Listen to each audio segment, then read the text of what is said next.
What's going on? Working on the Nitro truck, an old antique. Got it from a friend, doing a bunch of work to it. Wanted to get this thing running. Got a remote control. All right, put this bracket on here so I could run the wires under it, and so if it flips over, wired in the glow plug to the battery bank. Wired in a switch with a cool light. All right, there's that. The electric starter that it has didn't have anything to use, so I went through my old junk drawer, found this DC adapter, 9 volts DC, cut off the ends, put butt connectors on there.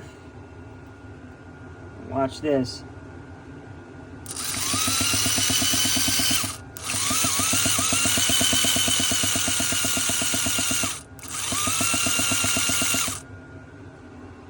Alright, glow plug.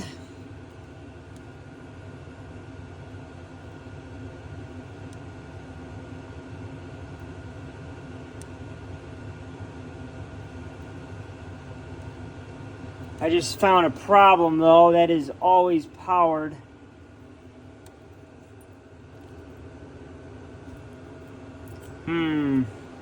I am going to have to, you know what, I can disconnect it here so I can plug it in, start it, and then disconnect it when it's running. Yeah, that's what we got going on. 2-wheel drive Nitro truck. Nitro Thunder. Alright, why aren't you working? There we go. Ordered a new front servo for that, for the clicking and popping, but this will work for a while. All right, we're getting there. Peace.